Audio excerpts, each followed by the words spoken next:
ಕೇವಲ 2 ದಿನದ ಅಂತರದಲ್ಲಿ ಆ ಪೊಲೀಸ್ ಠಾಣಾ ವ್ಯಾಪ್ತಿಯಲ್ಲಿ 2 ಮರ್ಡರ್ ನಡೆದು ಹೋಗಿತ್ತು. ಪೊಲೀಸರು ಕೂಡ ತಲೆ ಕೆಡಿಸಿಕೊಂಡು ಆರೋಪಿ ಜಾಡು ಹಿಡಿದು ಹೊರಟಿದ್ರು. ಇನ್ನೇನು ಆರೋಪಿ ಕೈಗೆ ಸಿಕ್ಕೇ ಬಿಟ್ಟ ಎನ್ನುವಷ್ಟರಲ್ಲಿ ಪೊಲೀಸರ ಮೇಲೆಯೇ ದಾಳಿ ನಡೆಸಿ ಎಸ್ಕೇಪ್ ಆಗಲು ಯತ್ನಿಸಿದವನ ಎರಡೂ ಕಾಲಿಗೆ ಗುಂಡು ಇಳಿಸಿ ಕಿರಾತಕನ ಹೆಡೆಮುರಿ ಕಟ್ಟಿದ್ದಾರೆ.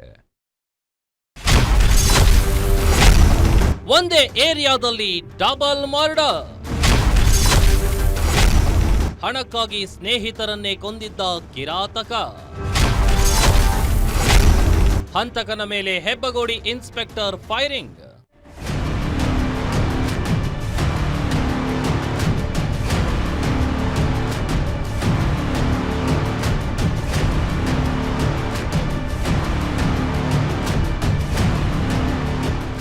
ಹೀಗೆ ಪೊಲೀಸರಿಂದ ಗುಂಡೇಟು ತಿಂದು ಆಸ್ಪತ್ರೆ ಬೆಡ್ ಮೇಲೆ ಬಿದ್ದಿರೋ ಈತನ ಹೆಸರು ರವಿಪ್ರಸಾದ್ ರೆಡ್ಡಿ. ಆಂಧ್ರ ಮೂಲದ ಈತ ಹಣಕ್ಕಾಗಿ ಇಬ್ಬರು ಪರಿಚಿತರನ್ನೇ ಬರ್ಬರವಾಗಿ ಕೊಂದ ಕಿರಾತಕ ಆಸಾಮಿ. ಇದೀಗ ಗುಂಡೇಟು ತಿಂದು ಹೆಬ್ಬಗೋಡಿ ಪೊಲೀಸರ ಅತಿಥಿಯಾಗಿದ್ದಾನೆ. ನಿನ್ನೆ ರಾತ್ರಿ 10 ಗಂಟೆ ಸುಮಾರಿಗೆ ಕೊಲೆಗೆ ಬಳಸಿದ್ದ ಆಯುಧ ರಿಕವರಿಗೆ ಬೊಮ್ಮಸಂದ್ರ ಗ್ರಾಮದ ಸ್ಮಶಾನ ಬಳಿಯ ನಿರ್ಜನ ಪ್ರದೇಶದಲ್ಲಿ ಕರೆದೊಯ್ದಿದ್ದ ವೇಳೆ ಹೆಡ್ ಕಾನ್ಸ್ಟೇಬಲ್ ಅಶೋಕ್ ಮೇಲೆ ಡ್ರ್ಯಾಗರ್ನಿಂದ ದಾಳಿ ನಡೆಸಿದ್ದಾನೆ. ಈ ವೇಳೆ ಹೆಬ್ಬಗೋಡಿ ಇನ್ಸ್ಪೆಕ್ಟರ್ ಸೋಮಶೇಖರ್ ಗಾಳಿಯಲ್ಲಿ 2 ಸುತ್ತು ಗುಂಡು ಹಾರಿಸಿ ಶರಣಾಗುವಂತೆ ಸೂಚಿಸಿದ್ದಾರೆ. ಧಿಕ್ಕರಿಸಿ ಎಸ್ಕೇಪ್ ಆಗಲು ಯತ್ನಿಸಿದಾಗ ಕಾಲಿಗೆ 2 ಸುತ್ತು ಫೈರಿಂಗ್ ಮಾಡಿದ್ದಾರೆ.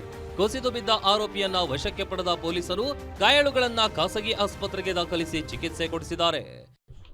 ಈ ಪ್ರಕರಣವನ್ನು ತುಂಬಾ ಗಂಭೀರವಾಗಿ ಪರಿಗಣಿಸಿದ ಬೆಂಗಳೂರು ಸಿಟಿ ಪೊಲೀಸ್ ಎಲ್ಲ ಆಯಾಮಗಳು ತನಿಖೆ ಮಾಡಿ ಆರೋಪಿನ ಯಶಸ್ವಿಯಾಗಿ ಬಂಧನೆ ಮಾಡಿತ್ತು.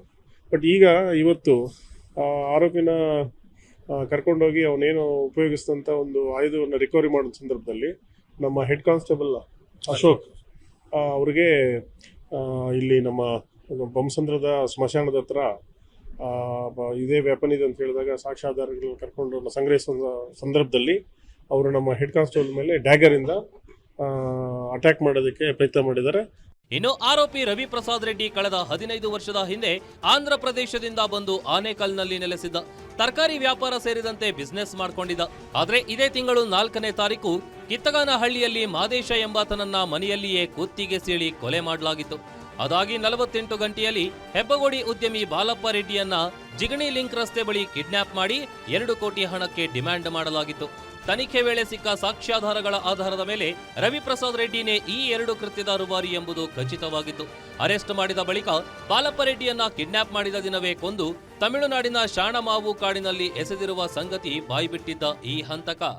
ಅವನು ಸಾಲಗಾರರ ಹಾಗೆ ತುಂಬಾ ಈ ದುಡ್ಡು ಸಂಪಾದಿಸುವ ಉದ್ದೇಶಕ್ಕೋಸ್ಕರ ಈ 2 ವ್ಯಕ್ತಿಗಳನ್ನ ಕಿಡ್ನಾಪ್ ಮಾಡಿ ಗೊತ್ತಿರೋರೆ ಅದೇ ಬಾಲಪ್ಪ ಅವ್ರ ಮನೆಯಲ್ಲೇ ಇವರು ವಾಸ ಇರೋದು.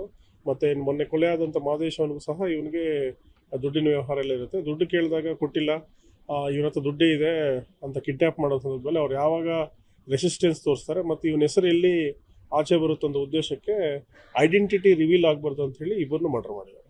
ತನಿಖೆ ನಾವು ಕೇಸ್ ರಿಜಿಸ್ಟರ್ ಮಾಡಿದ್ವಿ, ತನಿಖೆ ಕೈಗೊಳ್ಳುತ್ತೆ. ಇನ್ನು ಕೊಲೆ ಆರೋಪಿ ರವಿಪ್ರಸಾದ್ ರೆಡ್ಡಿ ಕೋಟ್ಯಾಂತರ ರೂಪಾಯಿ ಚೀಟಿ ವ್ಯವಹಾರ ಮಾಡಿ ಕೈ ಸುಟ್ಕೊಂಡಿದ್ದ. ಇತ್ತೀಚೆಗೆ ಸಾಲ ಮಾಡಿಕೊಂಡು ಮಾದೇಶ ಮತ್ತು ಬಾಲಪ್ಪ ರೆಡ್ಡಿ ಬಳಿ ಸಾಲ ಕೊಡಿ ಅಂತ ಹಣಕ್ಕಾಗಿ ಹಿಂದೆ ಬಿದ್ದಿದ್ದ. ಹಣ ನೀಡದೇ ಇದ್ದಾಗ ಕಿಡ್ನಾಪ್ ಮಾಡಿ ಹಣ ಮಾಡೋಕೆ ಮುಂದಾಗಿ ಇಬ್ಬರನ್ನ ಕೊಲೆ ಮಾಡಿದ್ದಾನೆ ಎನ್ನಲಾಗಿದ್ದು, ಹೆಬ್ಬಗೋಡಿ ಪೊಲೀಸರ ಚಾಣಾಕ್ಷತನದ ತನಿಖೆಯಿಂದ ಕೊಲೆ ಆರೋಪಿ ರವಿಪ್ರಸಾದ್ ರೆಡ್ಡಿ ಬಂಧನವಾಗಿದೆ. Balappa Reddy kidnap and murder ಮಾಡಲು ಆರೋಪಿಗೆ ಇನ್ನೂ ಹಲವರು ಸಾಥ್ ಕೊಟ್ಟಿದ್ದು, ಅವರ ಬಂಧನಕ್ಕೆ ಪೊಲೀಸರು ಸದ್ಯ ಬಲೆ ಬೀಸಿದ್ದಾರೆ. Ambareesh Thimmegowda, guarantee news, Anekal.